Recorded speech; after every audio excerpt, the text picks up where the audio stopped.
Well,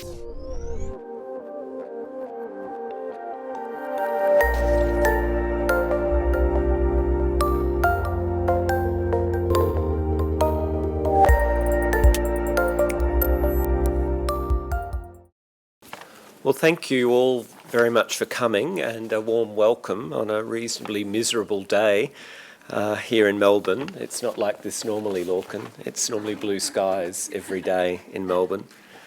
My name's Philip Kent, and I'm the University Librarian here at the University of Melbourne. I'd like to acknowledge the Indigenous tribes of the Kulin Nation who inhabited the lands on which we meet today, and acknowledge their elders past and present. This is our second Information Futures Forum for 2013, and the series of Information Futures Forums go back to 2005. Our most recent speaker in this series was Tim Berners-Lee, so Lorcan, you're in very good company. Very similar brains, I'm sure, and similar impacts on society. It's a pleasure to welcome today so many people. Particularly, we'd like to acknowledge the students from the Library and Information Systems courses at Monash and RMIT. You are the future library workforces, and so it's really great that you can be here and share in hearing some of the thoughts of a significant thought leader in our industry. As always, we welcome staff from libraries at Monash, RMIT, Swinburne, La Trobe, Victoria University and Deakin University Library. And also we have a very close and special relationship with the library staff of residential colleges here at the University of Melbourne. And they're our shared students, and so you're very welcome also. And we have a small number of representatives of the Libraries and Academic Resources Committee of Academic Board, so you're very welcome here today also. The University of Melbourne has been a member of what's now called the OCLC Research Library Partnership for a long time, along with the National Library and University of New South Wales and La Trobe. And then also more recently, we've been glad that some other Australian university libraries have joined that group. It was originally called it was RLG, the Research Library Group, but merged a few years ago into OCLC. And that's really one of Lorcan's primary responsibilities as Vice President for Research at OCLC and also Director of OCLC Strategy. I won't go into a lot of details about his bio, because that was in all the information that we distributed, and you've really come to hear Lorcan rather than me. So we're really pleased that you were able to fit us in after your keynote early yesterday morning. Fortunately, it's a little bit later today at the Theta Conference in Hobart, but it's wonderful that you're here and able to share some of your ideas with a broader community here in Melbourne. So please welcome Lorcan Dempsey.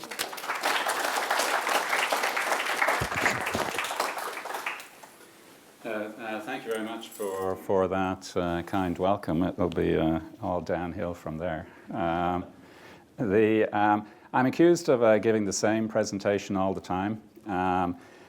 So the original suggestion was that I do the same presentation I did yesterday, but I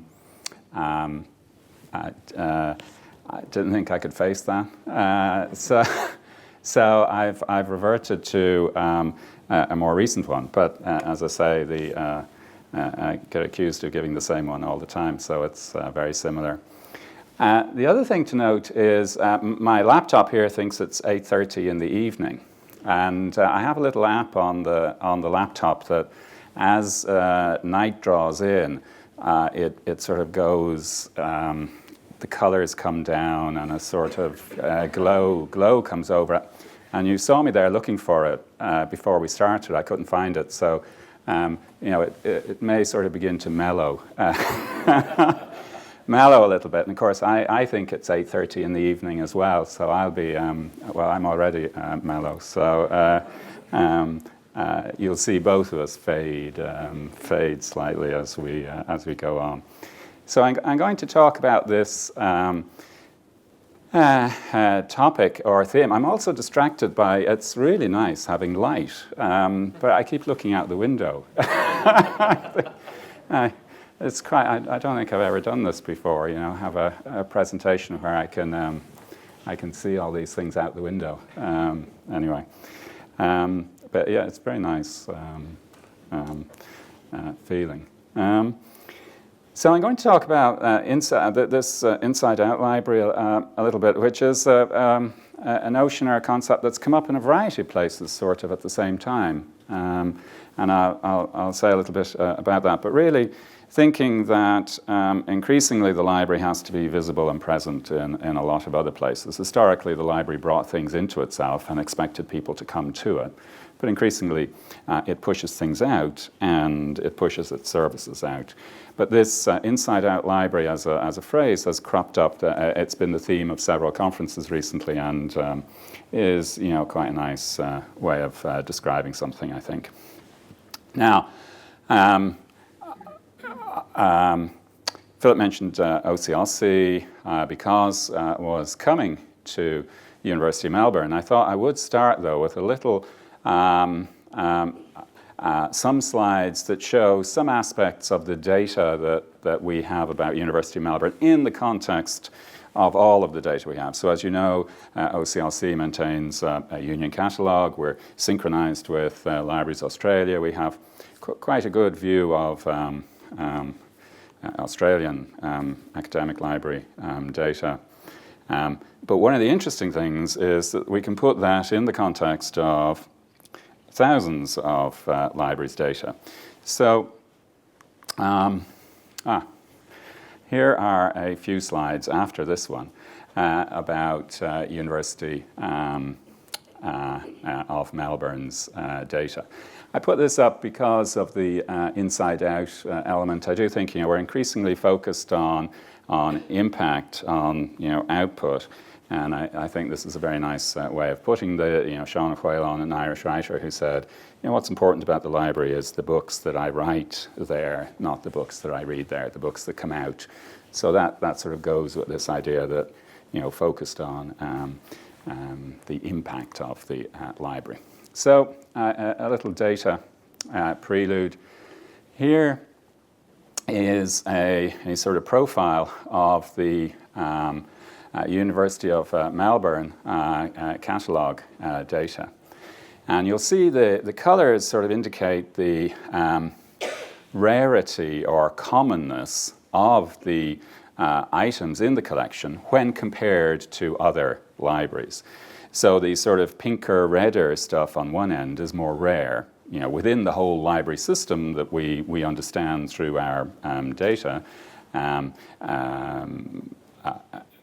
the stuff at one end is rare. The green stuff then is more common. So what you tend to find is that in somewhere like the National Library of Australia, National Library of Australia will be nearly all red, and then it'll tail off down here because it has very specific collections. It doesn't have more general collections. A teaching-oriented institution will tend to lean towards the green end. Research-oriented institution will lean towards this end. So because I was in Hobart, we had to look at University of Tasmania, and that would sort of be a little bit, pushed out this side. So I think it gives quite a nice snapshot of the characteristics of the library. But about almost half the collection is in over 99 libraries, so quite common. One of the things that we like saying is that this type of analysis shows you that rareness is common. The overlap between libraries, the amount of stuff that's in here is not the majority. You know, there's quite often quite a lot of stuff down here that's unique or in few libraries. So rareness is actually quite common, which is sort of a little bit counterintuitive maybe when you think about library collections. This is, how many people are familiar with HowsheTrust? So HowsheTrust, managed by University of Michigan, consortium of libraries looking at managing, curating digitized copies of books in digital form coming from the Google Books project, but also from other sources. And that's been developing quite a rich resource. And if you compare what we know about the University of Melbourne's collection, acknowledging that we may not have everything, 30% of that has in fact got a digital copy in HowsheTrust, which is really quite remarkable when you think about how long HowsheTrust has been there. But we're now in a situation where a third of the collection of a major research library is duplicated, if you like, by a digital version in HowsheTrust. That doesn't mean that the digital version came from Melbourne. It came from some other library. Philip mentioned the OCLC Research Library Partnership. This is just a scatter plot of all the members and what sort of overlap they have with HowsheTrust. So what you see is that the duplication, the number of times that there is a digital copy available is going up. In early years, it went up quite quickly. The rate of increase has slowed down, but in a year, it's gone up nearly 1%. So you can see that Melbourne is very much near the center of that. These are, because of the nature of this group, they're research institutions around the world. And the outliers,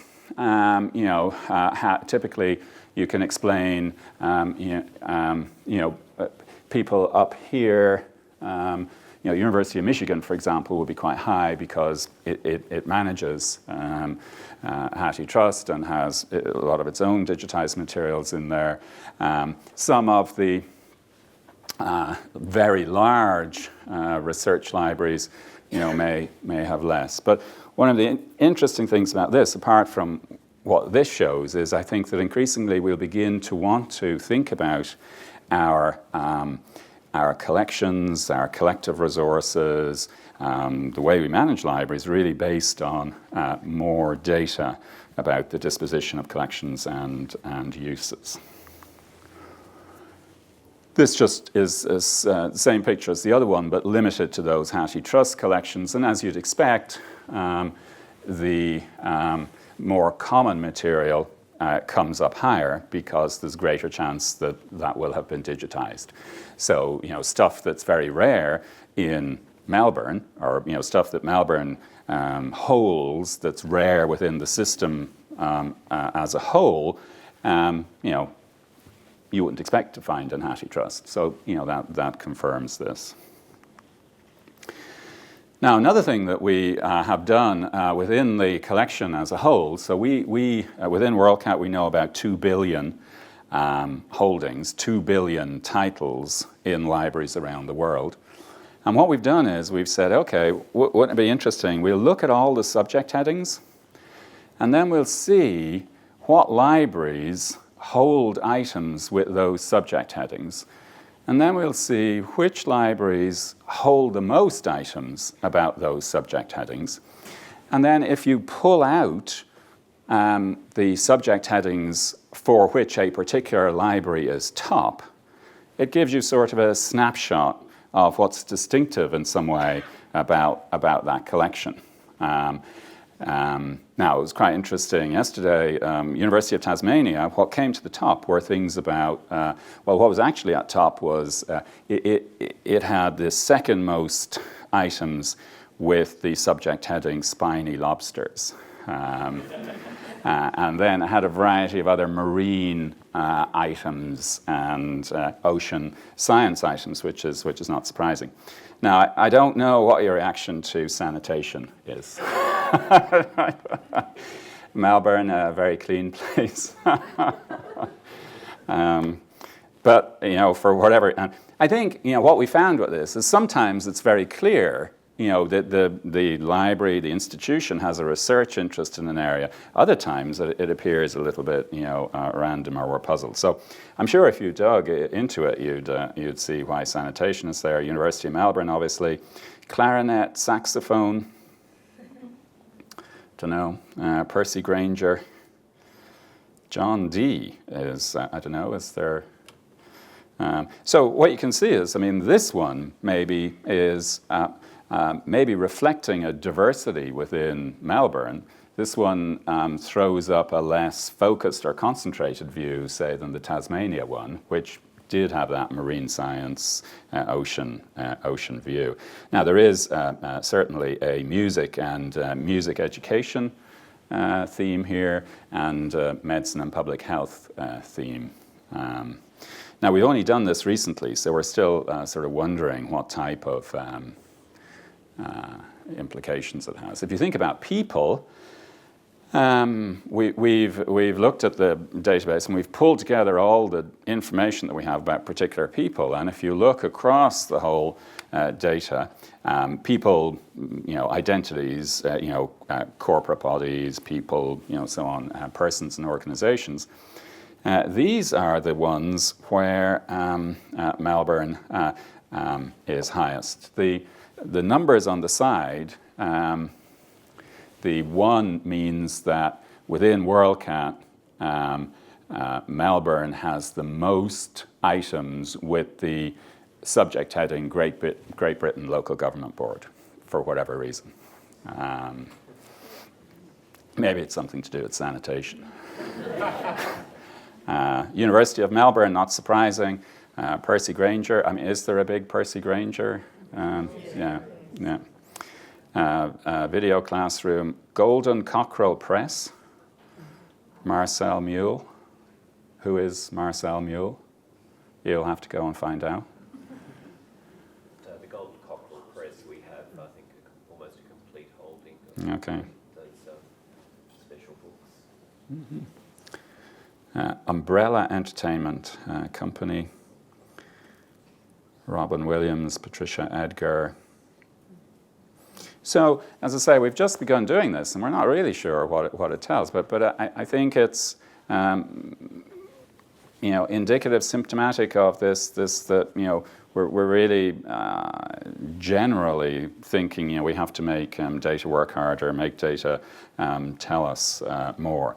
Wendy Luget, the university librarian at Minnesota, gave a presentation recently, and she was talking about data generally, but she said data is the new oil, which I thought was quite a nice remark. Anyway, so that was a prelude about Melbourne, and we leave the presentation, and certainly be interested in any observations about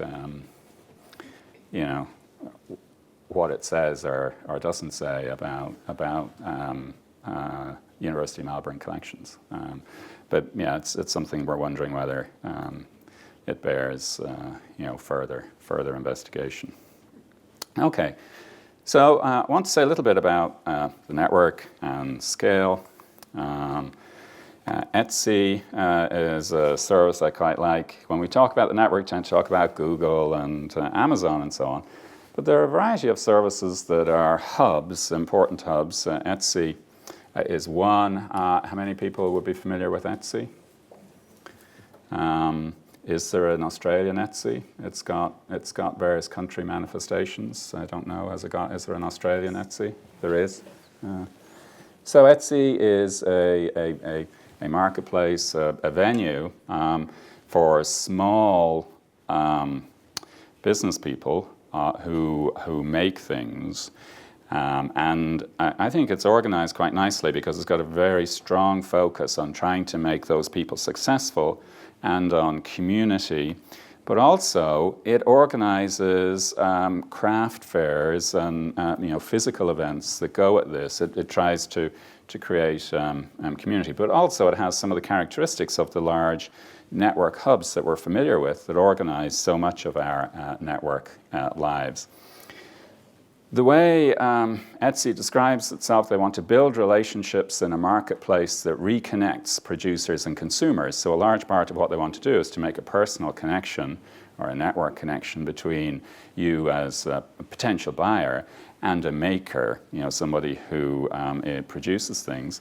And they broker meetings. If you're in a town or a city somewhere, you can, if everybody is interested, you can potentially visit the people. So what they want to do is allow you to discover, converse about, and then buy and sell materials.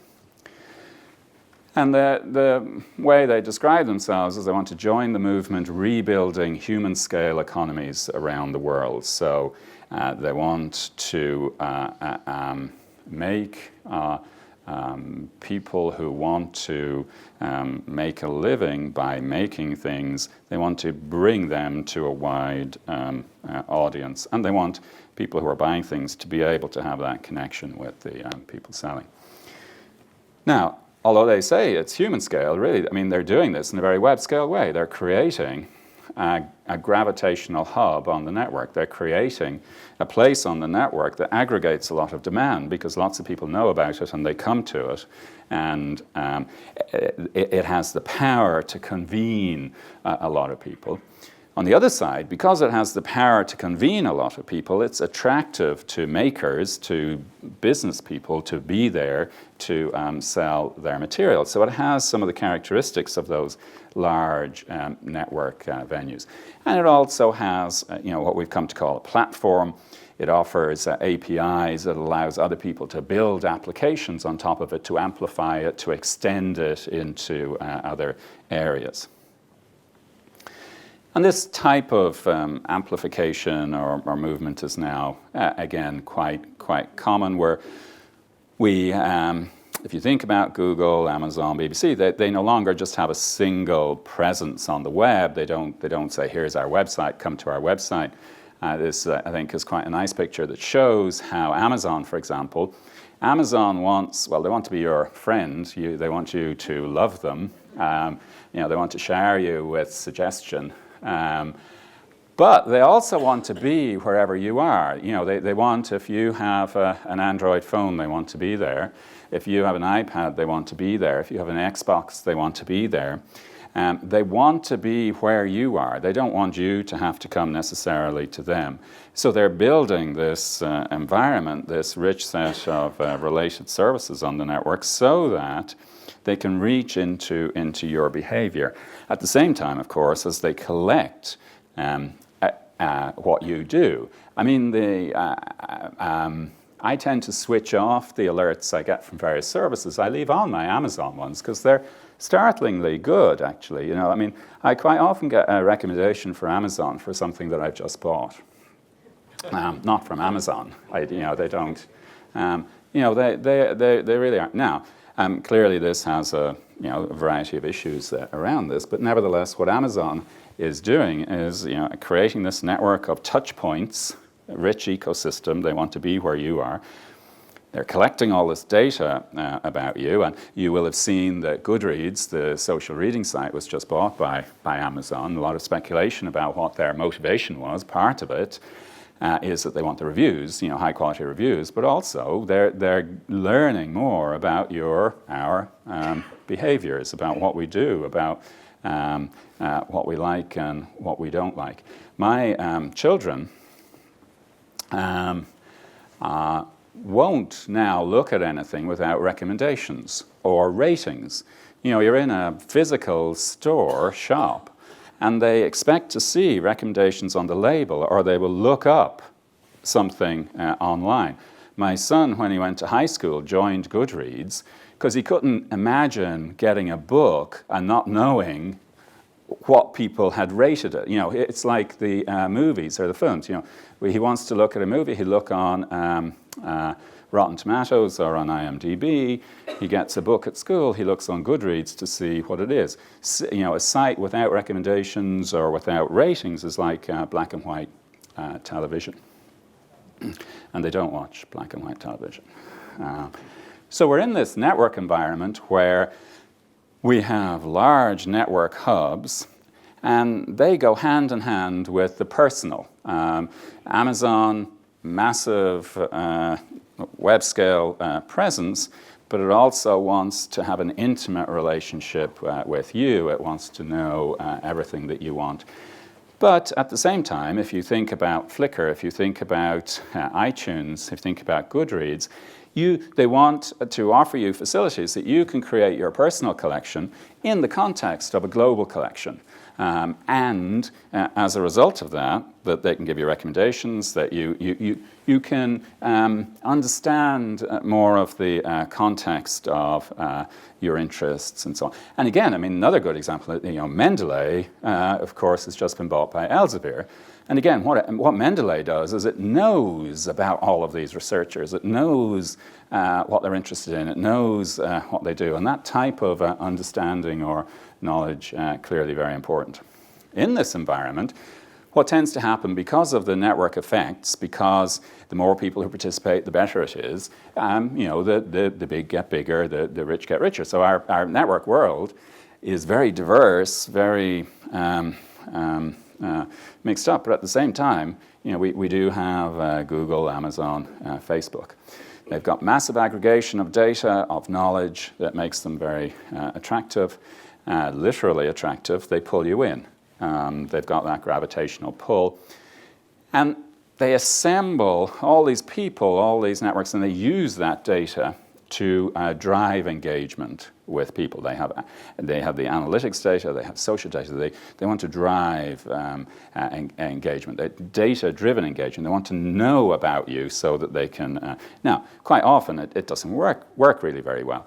If you look at the recommendations on Google Books, they're not really very good. But maybe that's because it's not a huge area of attention. But other places, they are actually very good.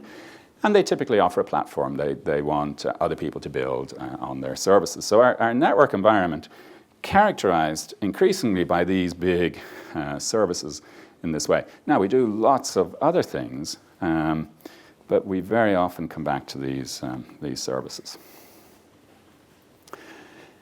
So this is Jeff Bezos, and I quite like this quote, so keep it in here. But when you assemble a lot of users like this, you have a lot of knowledge, you have a lot of power within that network. You know a lot. And I think, as I say, this accounts, if you think, why did Amazon buy Goodreads? Why did Elsevier buy Mendeley? They're buying a network. They're buying a network of preferences, of behaviors. They're buying understanding of what people want and what people do. They're buying a record of what those people think about resources.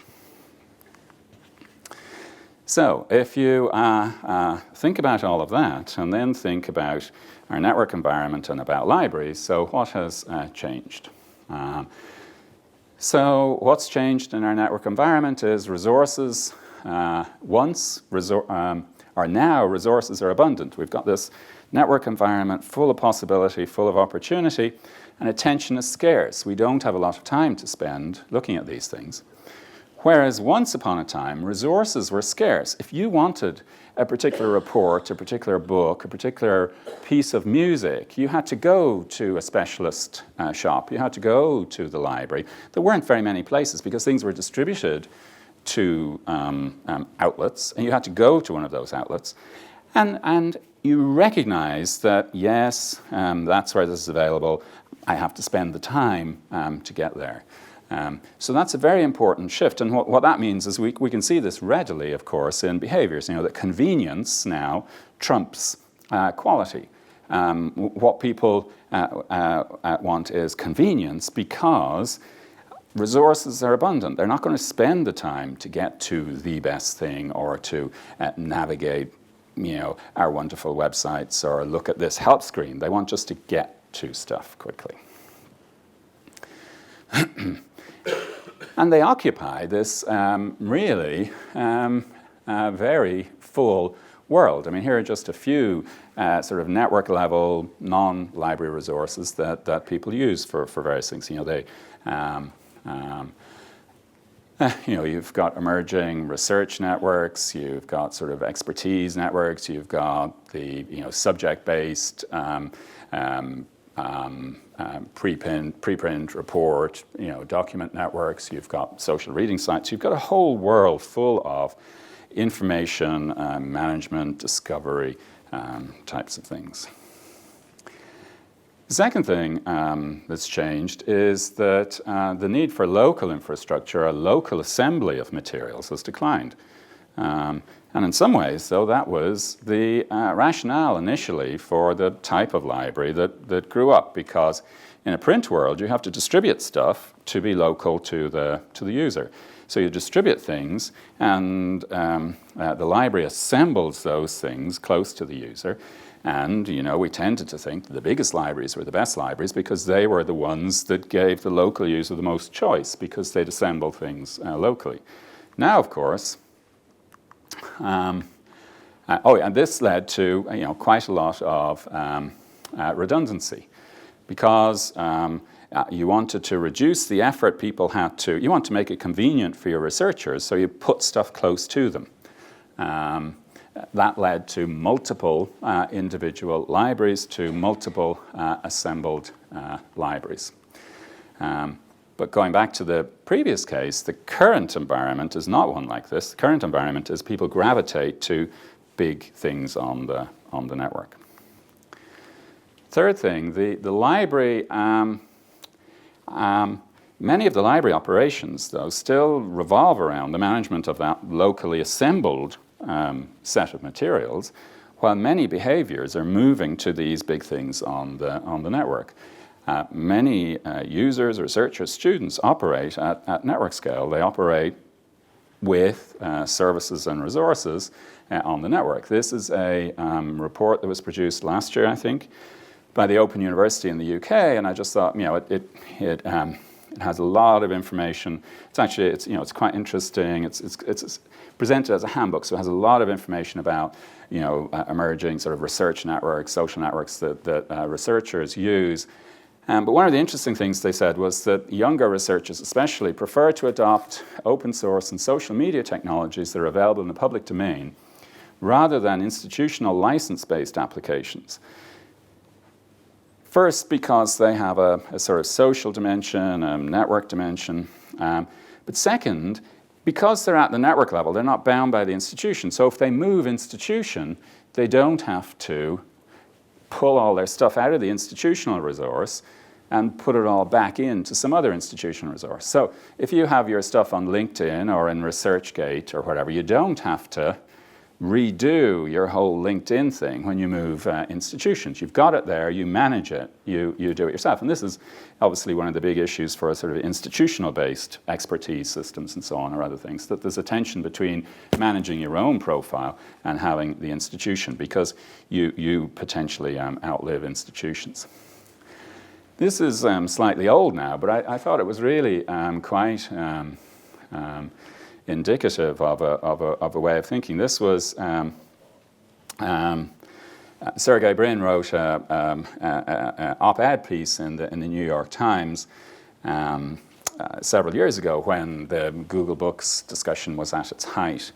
And what he said was, even if our cultural heritage stays intact in the world's foremost libraries, it's effectively lost if no one can access it easily.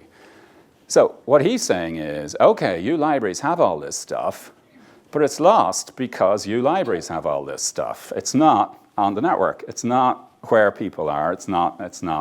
Now, clearly, that's a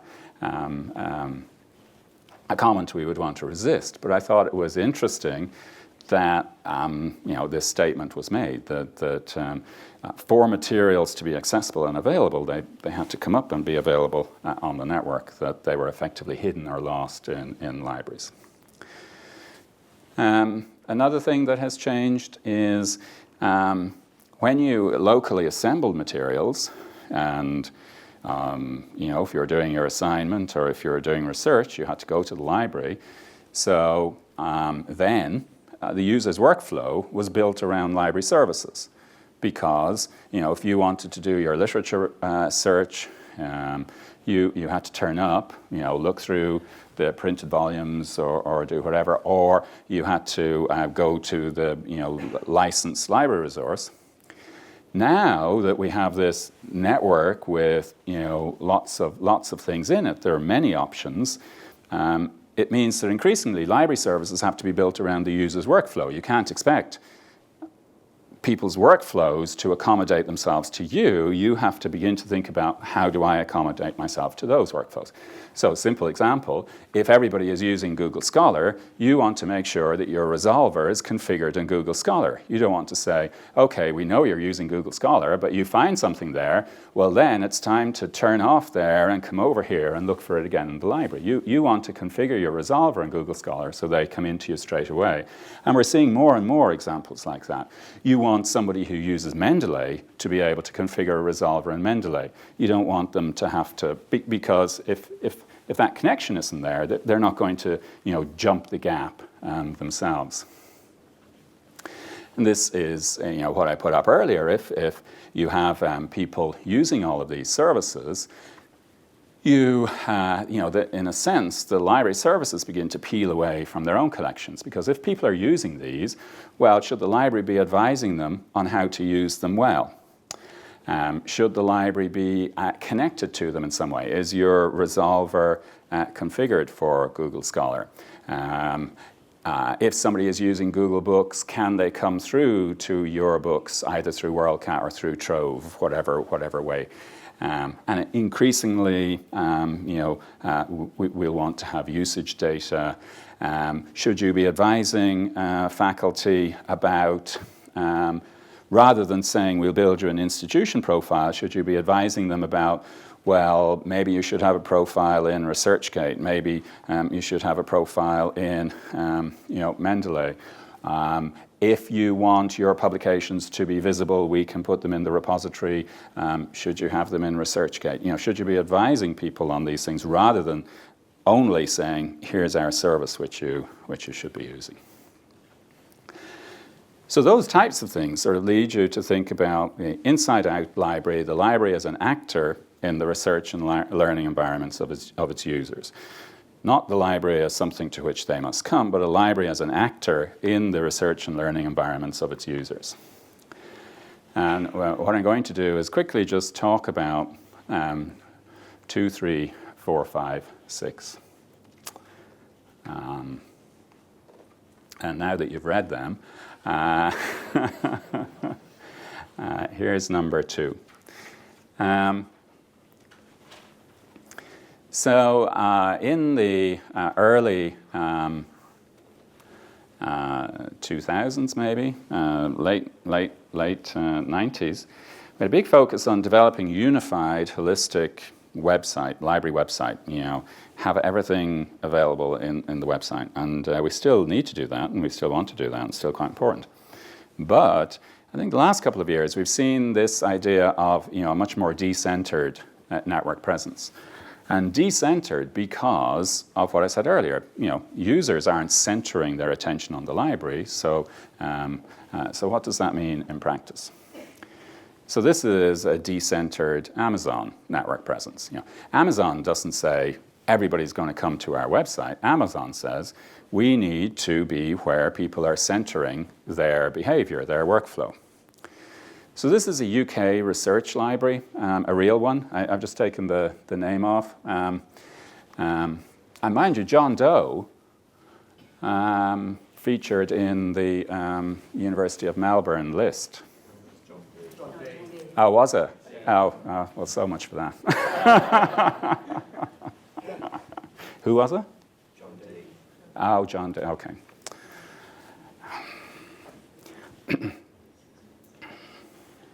I never descend to detail. That's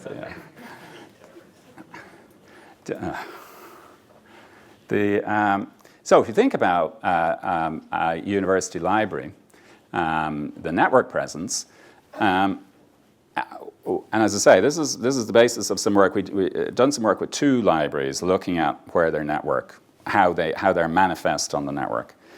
And I'm going to talk a little bit about these circles. So they've decoupled, or libraries increasingly decoupled, a lot of communication activity. So you have maybe stuff on Flickr various blogs, increasing number of blogs about special collections, about archives, about distinctive things in the library to create conversation about them, to create discovery around them. Clearly Facebook, YouTube, Google, Twitter. Pinterest isn't there because in fact this particular library didn't have Pinterest boards, but a lot of libraries beginning to put stuff on Pinterest. And if you like, you can think about this as sort of a decoupled communication activity, but you want to try and create conversations or make things visible in places where people find things. There may be particular websites, this particular library, institution repository, they have special space for archives, special collections, and then a digital library collection. Cloud-sourced stuff, increasingly I think we'll see you have knowledge base, discovery layer, libguides, resolver, libraries increasingly moving some or all of their infrastructure to the cloud. I think, if you think about the cloud, there's the issue about where stuff is delivered. I think longer term, from a library point of view, the most important thing about the cloud is whether in moving to the cloud, it enables collaborative opportunities within bigger groupings. So, if you're sharing a discovery layer with a variety of other people, can additional value be created from that? If you're sharing a knowledge base with a variety of other people, can additional value be created from that? Clearly, there may be economies in just moving, but I think the bigger, longer-term issue is what collaborative activities can develop around these. This, though, I think is quite interesting. So. Much of this is sort of pre-strategic or opportunistic, but in fact there's a lot of activity involved around syndication, involved around putting library services and metadata in other places, in places where they will be encountered by other people. So if you look at metadata in WorldCat, in Summon, in Europeana, the European Digital Aggregation, Ethos is a UK thesis resource, Suncat is a UK serial resource. Cirrus is the Elsevier aggregation of open access materials. Archives Grid is the OCLC aggregation of archival materials. Looking at services, you've got mobile apps, proxy toolbars, passively making data available through OAI in a variety of ways. Proxy stuff, Google configuration should go in here, Google Scholar configuration if you like. But when you look at the amount of effort going into this, actually quite a lot of effort. Now, going back to the data thing, one of the things that we don't have very good sense of is we don't, because all of this activity is happening on different systems and services, we don't have very good data about where traffic is coming from or who's using things. So we know, University of Minnesota produced 3 very good discoverability reports a couple of years ago, and they did a lot of work. 75% of traffic to their resolver was coming from Google Scholar, PubMed, and a couple of large indexing services that they licensed. Anecdotally, you hear that JSTOR, I don't know whether people know here what percentage of JSTOR traffic is generated from outside. One UK research library reported that 80% of the traffic, 80% of the use of JSTOR was generated by searching on Google. It's coming from outside. So in fact, a lot of use of library resources is coming from outside already. And what's emerging is a view that, well, maybe we need to begin to manage this more. So related to this is search engine optimization. Thinking about, search engine optimization has a bad name in some ways, but really it's interoperability with search engines. You want your material to rank well, so how do you do things? So University of Utah, Kenning Arlich, who's now in Montana, has done a lot of work to see what do you need to do with your institutional repository, and they use Content-DM from OCLC, but in general, what do you need to do with your institutional repository and the metadata to ensure that it performs well, or to try and make it perform better. And they've had quite good results. So previously their institution repository material wasn't really surfacing in Google searches. So they looked at the metadata, they looked at how they described it, they looked at conventional SEO stuff, and then they looked at specific things related to Google Scholar and others, and managed to push up the way their stuff happened. So so we have this decentered network presence, and it all has to be managed. I think the main point here is that a lot of that activity is still pre-strategic, opportunistic. We're not managing the full network presence. We still think of the network as the website. The library used to assemble local materials, and people access them. It still does that. It's still organized a large part of its activity around that. But increasingly, the library is engaging with the full range of creation, management, use, and sharing of information resources. It's providing expertise, providing curation, it's engaging in creation of new scholarly products. So the library just bringing stuff in and managing that, the view is now much bigger.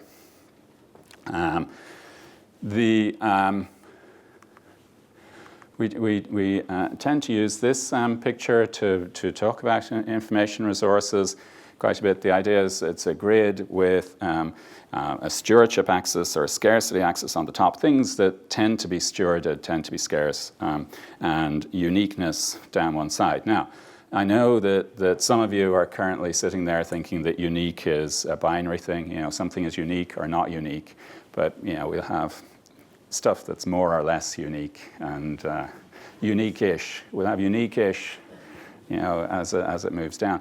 But against that grid, what you end up is with the stuff that's in the upper right-hand side is effectively the published material, whether it's bought or licensed. It tends to be stewarded, and it's distributed in multiple places. It's in many collections. It's not unique.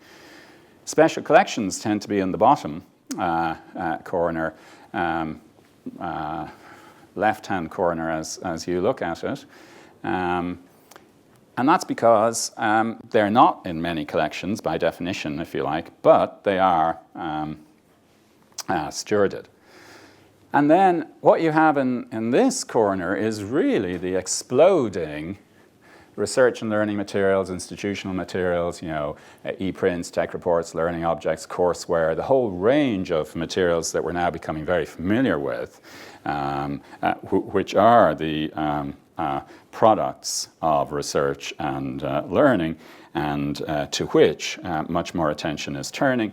You know, for completeness, the other quadrant may have freely accessible web resources. And there are many collections because you can archive them, you can pull them in various ways.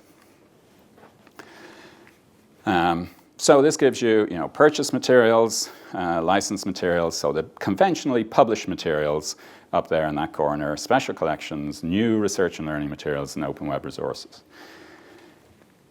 Now, the reason for going through that is, you know, to make an important distinction which relates to the one I just made, and this is a distinction, I think, which is coming up now as a much bigger issue for libraries and for academic libraries and for research libraries especially. So outside-in materials, the books that are bought, the journals that are licensed, we're looking at increased consolidation of those, move from print to licensed. There's a big emphasis on managing down print in some areas, you know, thinking about how to move print into shared structures, a move to user-driven models, patron-driven acquisition. So a lot of changes there, but also a lot of consolidation and a lot of tension. Now, the dynamic there is that you want to discover stuff. You want to let your users discover what is available to them. So that's outside in. It's stuff that you acquire and assemble, and now you may have a discovery layer over that to try and facilitate that.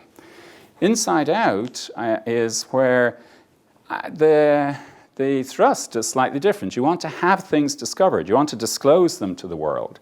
So those are things like special collections, research and learning materials. They're the things that were under the line in the grid.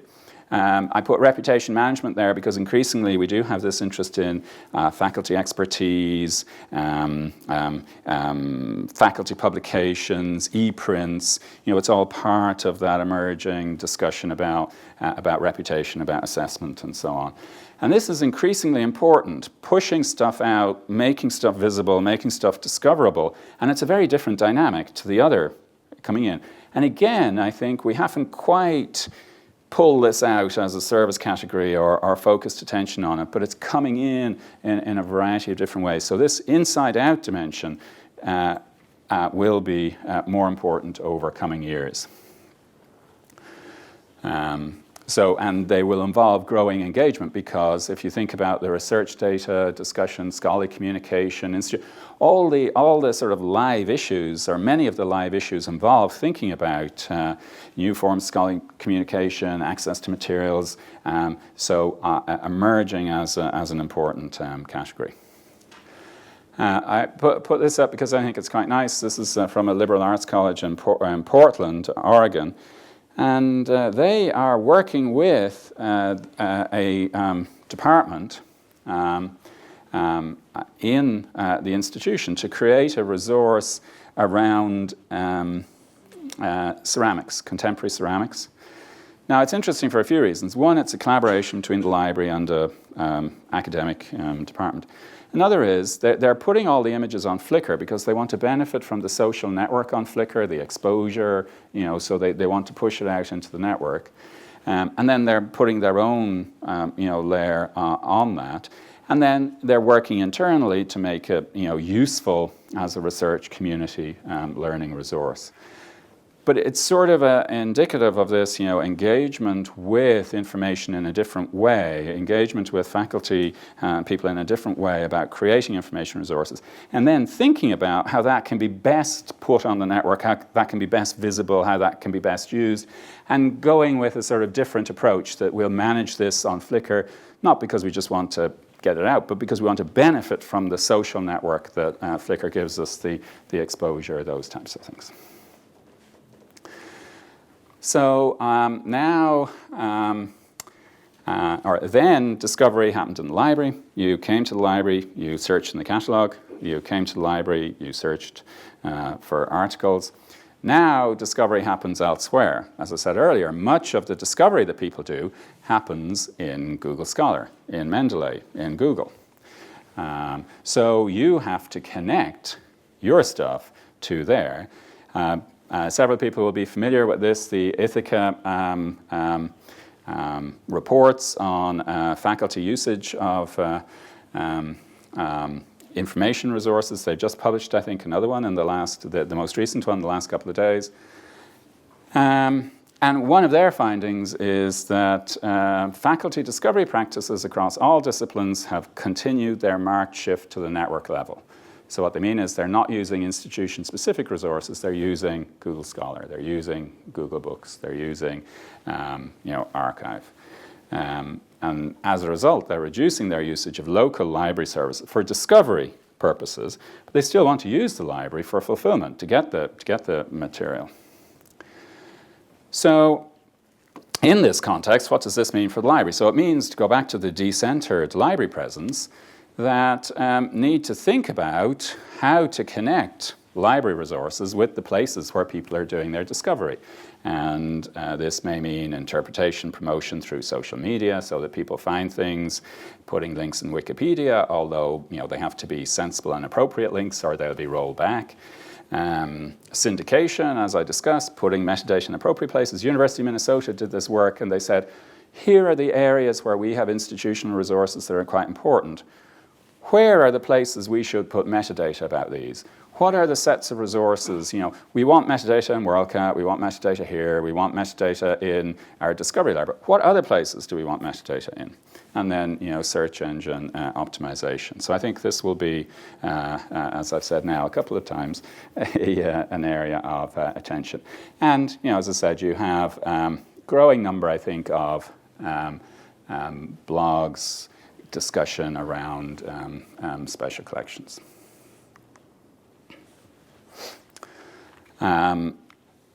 I put this up just because I thought it was an interesting display of services. This is Adina is a UK higher education funded resource that provides various data services for universities. But I just thought this was an interesting list of all the social, all the places where they are putting stuff about themselves. And again, I mean, what they're doing is trying to make themselves visible and attract people to themselves. It's they want to attract people to themselves by being visible in a variety of places. And as I mentioned, a lot of attention now to pushing resources out. This is a report that was published a while ago by JYSK in the UK about maximizing online resource effectiveness. So saying, when you put up digital resources, what should you be thinking about in terms of SEO, in terms of interaction with other resources. So number 5, library. I remember listening to a presentation once where the person was arguing that library websites were very anonymous because libraries historically had emphasized their neutrality and their objective assessment of resources, and for that reason tended not to leave a signature on things, if you like, not to give explicit recommendations, even though obviously the selection of resources was a form of implicit recommendation. But until recently, you tended not to have pictures of library staff, and there's a lot of discussion about privacy and so on. Still on many websites, it's very difficult actually to find things about particular people. And the presentation I was looking at said this was completely out of line with the way in which people were now experiencing the network more generally, where people were signing. Your signature, if you like, was everywhere in the network. People were recommending stuff. They were appearing in various places. So a sort of signed network presence was actually becoming much more strong. And people would look at recommendations by particular people. They might follow particular people on Twitter. They might, their network experience actually quite influenced by personalities or by identities on the network. Even if you look at the dentist's website, you'll have pictures of smiling dentists trying to assure you that your teeth are safe in their hands. But a library website, now recently that has changed, and it's not just the website, the visibility, but the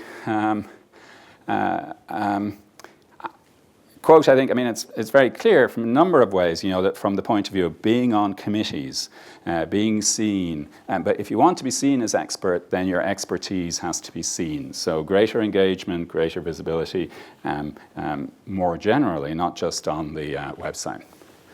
This is an example I'll have to stop using because I use it all the time, but I think it's quite nice. And other people, I think, have now copied this. The University of Michigan actually catalogued their librarians. So what they did was they have a layer above, they have a discovery layer catalog, and then they have this Drupal-based layer above all of that, in the way that some libraries are using blacklight and other things to create. The way I describe it is they're trying to move from, a collection-based discovery to sort of whole library discovery. They want you to discover the services, they want you to discover everything.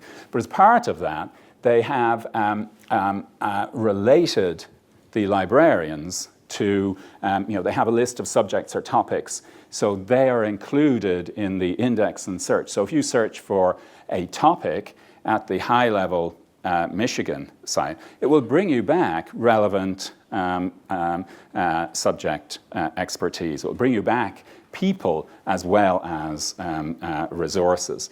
So I can't remember, what's that? That's anthropology, and you have contact us for an in-depth research. That's the Ask a Librarian. And then it has social sciences collection coordinator and selector for anthropology comes back in the search. And a photograph. So they want, when you do a search, they want to give you, a face who can lodge with you and who can help you.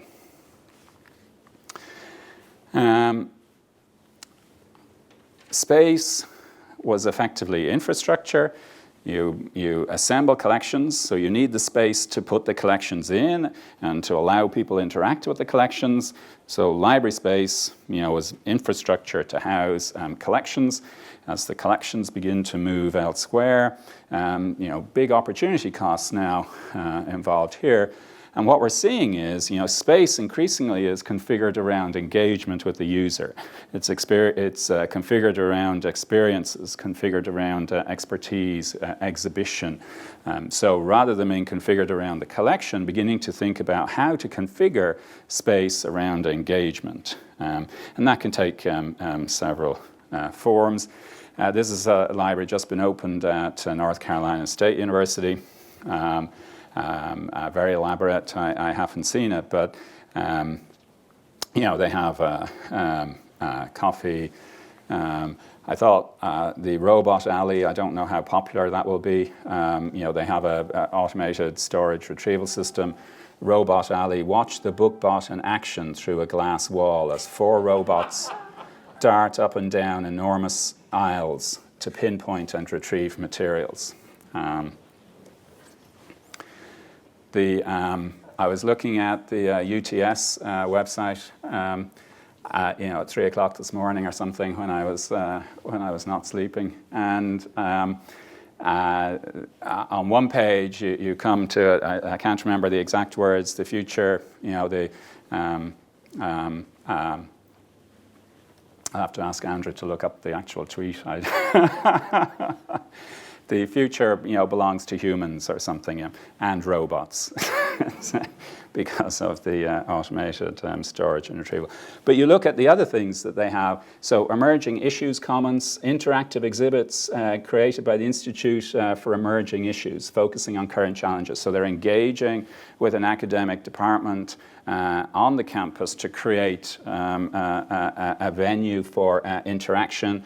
And then they have various other things, technology and so on. So what you have is, trying to move away from general infrastructure to configuring around experience, but also configuring around specialist resources or scarce resources or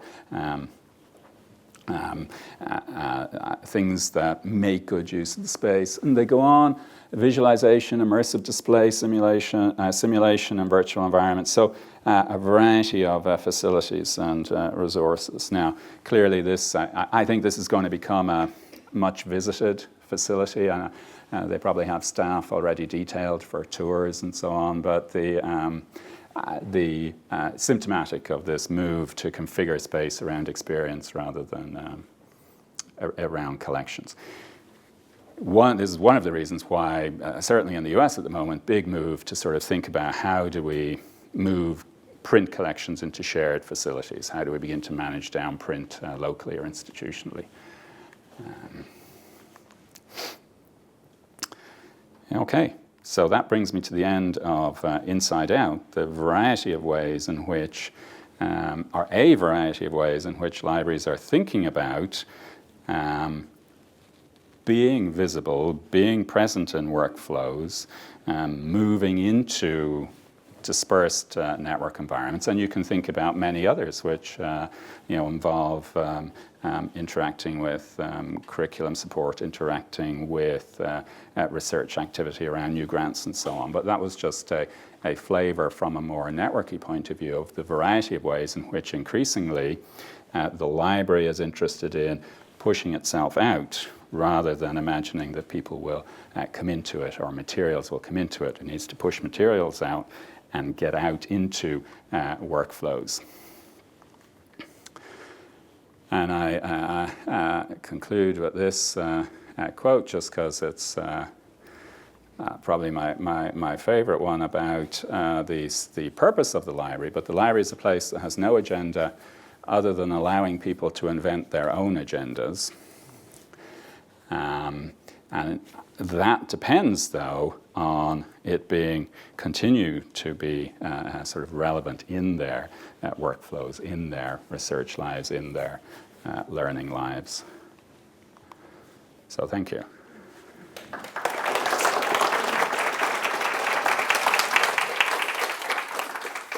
Thank you very much, Lorcan. We have lots of time. We've deliberately scheduled a longer period for this morning so that we can engage and to give you an opportunity to ask Lorcan some questions that might have been stimulated by the presentation today. Yes. I've just got a quick one. Lorcan, harking back to your early slides about the University of Melbourne holdings, looking at how they show up in World Cache. Are you able to tell how much of the Melbourne collection is in World Cache? No. I'm sorry, I didn't. Are we able to tell how much of the unique? No, I mean, all we know is what's in there. We don't know what's not in there. Is that what you mean? Yeah. I don't know if anybody in Melbourne can tell, but I don't think it's the whole thing. No, it's not. And I did make that point. I mean, what we do is we work with the data that we have. I think we have quite good coverage because of the link to Libraries Australia, but obviously it depends on what is in there. Yeah. I mean, I was thinking similar things because some of the things that rose to the top are areas where we have prioritised some work lately. Mm-hmm. Tuckwell, the wind player. We had a grant and we've gone and we've catalogued a whole lot of stuff. But I mean, I guess the question was coming to my mind. Yes, people only know about what we've got because it's been exposed through web scale access, and I'm not sure. Do you have it? Yeah, but if the question is, are we underrepresenting the rare stuff? Probably a little bit, but it varies.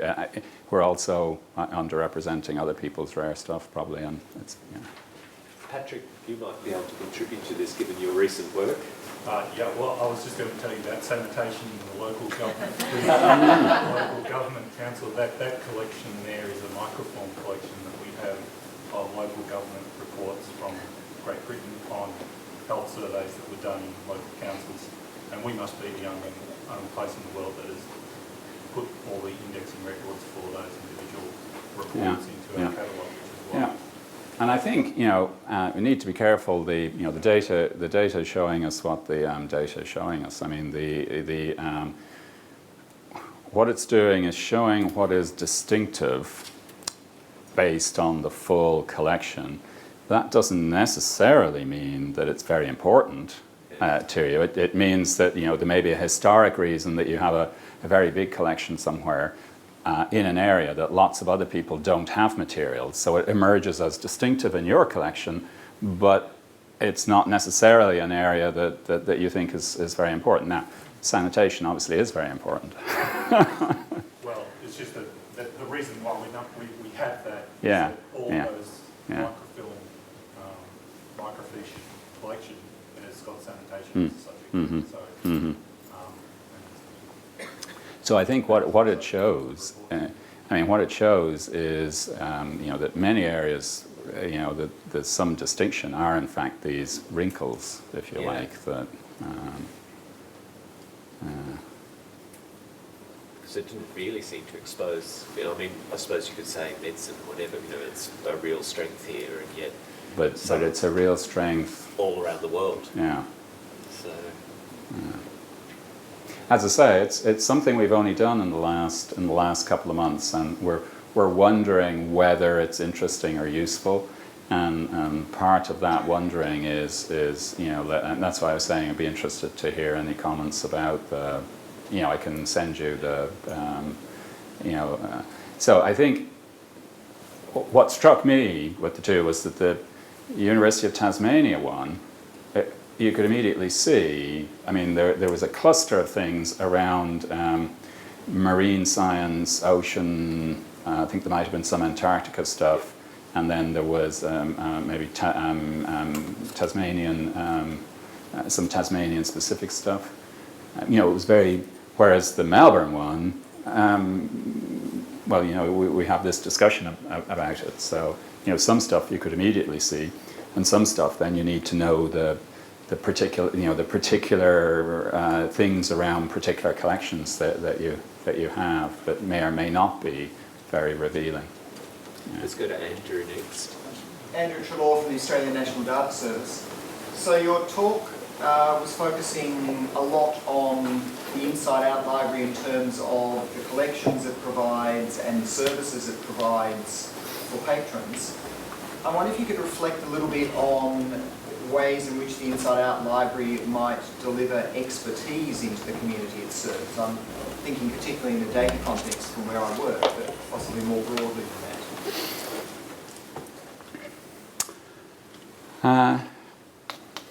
I don't have a lot to say. What are you thinking of? Ways in which the library might help researchers with some of their data management challenges would be one example. You mean, I thought you meant in a sort of network environment. You just mean generally. Generally. Yeah.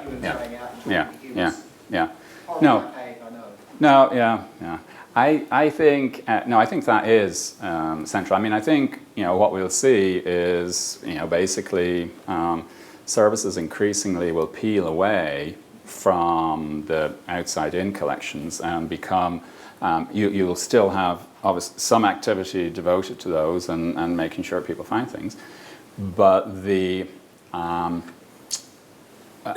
I think a library over the next few years will increasingly position itself to help people efficiently create, use, manage information in a variety of ways. And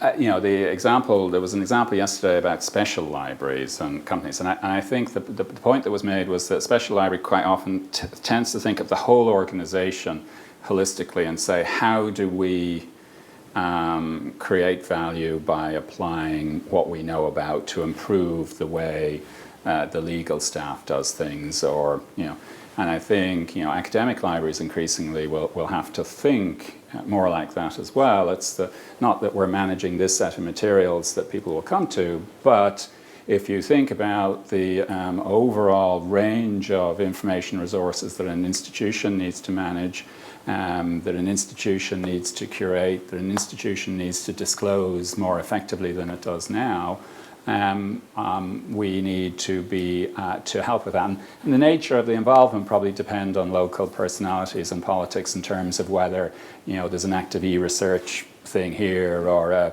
active learning and teaching thing or an active university press. But that set of you're going to have all these internal boundary issues because everybody is managing information now, and the question then is how does that get done effectively over time, and how does the library get involved in that?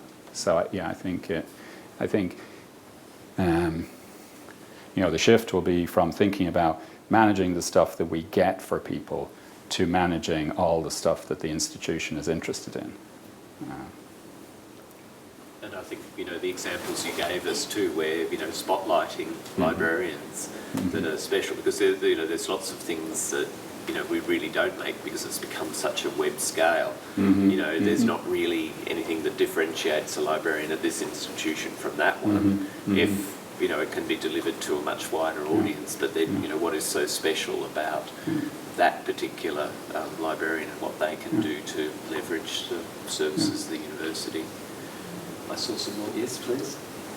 Lorcan Dempsey, Deakin University. I was particularly interested in your discussion about the role of libraries in utilising the human resources, recommendation, power of recommendation, etc. And this is probably in contrast to some of the concerns that libraries are having about as students are engaging universities via the cloud, accessing resources online, that libraries are becoming increasingly invisible and decoupled from the resources they provide. They get all this stuff, they don't realise it comes from the library. And so that we need to re-establish ourselves as the providers of this. And I think that I'd be happy to some further discussion about that area in terms of how we can sort of enhance our visibility to students. Can we use the word branding in that? Yeah, I mean, I think the brand of the library is, an interesting. OCLC commissioned, we commission these big market research activities over, and we've been several reports published that have been quite well received about perceptions of the library, and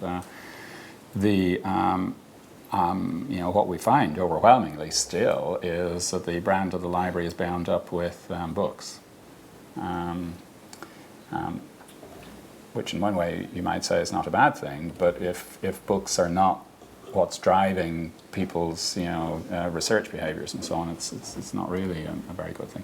So I do think the brand of the library does have to shift to being bound up with a particular type of expertise and partnership around some of these newer information areas, as well as effective, the materials that you want to use are effectively available, or can be that there's effective support for curricula and so on. I mean, I think it does shift much more to expertise and away from the materials. I think we've allowed it to be too much associated with the materials and the building. When you say the library, it's sort of ambiguous in some ways, because do you mean the building or do you mean the service? It's not clear. Jane? I was really interested in what you were saying about the need to expose the library's content via link resources in Google Scholar, and obviously we're all aware that they have the kind of market share in terms of book discovery. At the same time, libraries are currently putting a huge investment of time and money in establishing relationships with vendor provider discovery places. And I'm just interested in terms of what you think the long-term landscape looks like, whether we'll continue to try and expose content in Google Scholar as well as maintain our own discovery places, or whether we will channel most of our efforts into making our content discoverable in services like Google and Google Scholar. Yeah. Two things. One, just for information, the University of Utrecht in the Netherlands has decided not to invest in a discovery layer. They say most people discover their stuff in Google Scholar, WorldCat for books, WorldCat, Google Scholar, a few others. So they're saying we're not going to have a discovery layer. We're just going to make sure that we are connected to those places.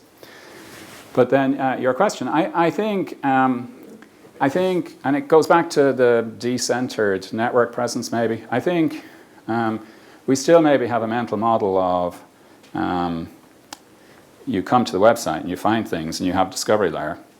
Whereas I think, in this new environment, it's you have to say, well, what are our users doing, and how do we create appropriate touch points with them? And today it may be Google Scholar, and given Google's recent, who knows? I mean, in 5 years' time, it may not be Google Scholar, but it'll still be in the US, PubMed Central, or so the orientation towards trying to make sure that you think about how to connect with appropriate things, I think, will remain, even if some of those things change. And it's quite difficult for the individual library to do things quite often. So, there are a variety of other services, and certainly this is a big issue for OCLC now in terms of thinking about, we do provide the connection. I think Google Books works with, I can't remember how many, but it works with union catalogs around the world to create the link from Google Books into local collections. Where there's not a union catalog, or in the US, or as a backup, it will use WorldCat. I tried using Google Books here, and I seem to get slightly. Sometimes I seem to be pushed towards Trove, and sometimes maybe towards WorldCat. I wasn't sure what was happening. Does anybody know what happens here? No. But what we effectively try and provide a switch between Google books and individual library collections. We do the same with Goodreads. We do the same with a variety of other people. So, individual libraries will do things. Library agencies working on behalf of libraries will do it. I used to work in JYSK in the UK, and this was a big issue for them. How do they, what's their role in sort of trying to make resources effectively used? So, what I was talking about yesterday was that increasingly you have to think about institutional services, but at the same time you have to think about what's happening in the network and what's the best way to interact with things. Got a question from one Irishman to another. Robert. Yeah. Hi, I'm Robert Sam from Monash University Library. And just that Ithaca faculty survey you mentioned, yeah, I saw that this week too. I don't know if you noticed in it, there was, and it relates to what the last speaker said, there was a slight blip or a slight increase in the number of starting researchers who actually used the library catalogue, which was against the trend. And I presume that is due to the, these front end things like Primo or whatever, range. Yeah. So, but that might even be a short-term thing. Yeah, no, I saw that. I glanced through. I didn't have time to read it because I've been travelling, but I glanced through it, and yeah, that is true. You may also have seen there's been some queries about the method they're using and so on, but I don't know whether that has any impact. What I thought was significant in the report was the number, or the value that academic staff put on free resources is really quite high. Yeah. I don't think a lot of librarians realise that. Yeah. Spend all the time telling the students to stay away from that. Yeah. And obviously you're all probably tired of hearing about MOOCs. But one of the things that's come out of the MOOC discussion is that, so just for the sake of argument, is Melbourne involved in MOOC? Coursera. So you have a Coursera course up there. What does the library provide any support to Melbourne Coursera? But it doesn't let people into Melbourne licensed resources, does it? No. So what's emerged is all of a sudden this big interest on the part of libraries in course providing institutions in being able to make available free resources that are reasonable, good enough quality to go with the course, because of all the licensing issues around providing access to 150,000 people worldwide to licensed resources. So recently the MOOC discussion has driven a library interest in that as well. Always Pirate Bay, of course. But you look at part of its reputation as well. If you look at REPEC, the economics thing, if you're an economist and you put stuff there, it tells you how many downloads you have, it gives you a ranking, it gives you, the other people do. Libraries, very difficult to do that because we don't aggregate usage data, we don't, so the whole altmetrics thing, I think, also drives that. But. Some more questions? Yes. I think I'm in an absolute minority here. I didn't even get mentioned in the introductory I'm an architect who occasionally gets involved in the design of libraries, and I came here today to try and discover the impact that what you're talking about would have on physical resources. And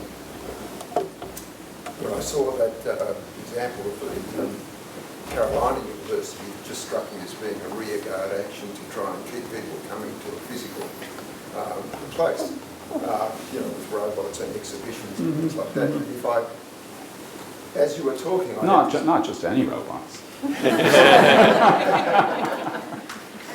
But I had this vision of the library collection ultimately being stored in the same way that you might store nuclear waste. Yeah. And then the library then becomes rented office space in a building where people with expertise who have exposed themselves on the net are available to help you. Tell me I'm wrong, because I'll probably be out of a job. But what is the future as far as the infrastructure is concerned? I mean, the nuclear waste is quite interesting. I mean, yesterday I did show a picture of a warehouse. I mean, certainly for print books, there is a big move to shared storage and whatever. From a space point of view, I think the library footprint will shrink, but the the North Carolina example, on the campus, people want to provide shared spaces. So the library is historically a shared space with, the credibility and so on to continue to do that. It doesn't. It's neutral with regard to lots of other things. So I think that's one issue. Another issue, though, is it does still surround, informational activity. It's, you have access to communication stuff, to expertise, to exhibitions, to specialist equipment that you require in relation to, information processing activity. I think what you'll see is, so Andrew mentioned, data types of things. The University of Michigan has a new library space which has physical environment that allows people to consult maps and do things. But it's also the place where they're going to concentrate expertise on research data management. So people who want to come for consultation, who want maybe to use some specialist equipment, as well as who want to spread out physically maps and various other things. So it's a very different type of space that gives you access to expertise, specialist equipment, particular types of resource. So I think you will have them, but they'll be configured around particular experiences. And then I think, depending on the nature of the campus, some of those shared spaces will be in the library because some of them will be outside the library. But I think the library ones increasingly will have this information dimension. But certainly the library footprint, I think, will overall shrink. Certainly in universities, though, because you've got a large undergraduate student population as well, we are being criticised for being victims of our own success at the moment. We just cannot find enough seats for people because they love the sort of places that we provide. So are they coming there because they like the environment in which to work, or are they coming there because there's something they can't get anywhere else? I think it's some of the things that Lorcan was saying. The library is seen as a safe and independent, and it's Switzerland in most universities. But warmer. And no chocolate. So just a quick follow-up. Lorcan, you referred briefly to coffee at one point when you were talking about the Hunts Library Centre. I don't think we should underestimate the transformational power of coffee. And what I mean by that is that the library has the potential to be the kind of third place, the one separate from home and the workplace in a university setting that Starbucks plays in many places in the United States, small non-Starbucks cafes, because I'm from Melbourne, play in this city. The library is a safe alternative third place to meet and work and do things is, I think, a really significant role, and then you overlay that information on top of that. This is completely tangential, but one of the nice things, North Carolina State University, I think, for some reason has actually concentrated quite a lot of innovation over the last few years and does very interesting things. But one very small thing they did a while ago is they have an app that allows you to tell your friends that you're in a room in the library to meet up. So in this mobile environment we're now in, you do micro coordination, where beforehand you had to arrange the day. Now you just ring up and say, I'm here, or, will I buy this, So they have this app that says, I'm here, can we, meet in a library room, which I thought was quite clever. And I think a great, I suppose, development of that is I hear more and more libraries that are doing, what in the past might have been info literacy or things like that, but now doing it much more casual, spur of the moment, if you're here, rock up. And it sort of seems to fit better with the student demographic today.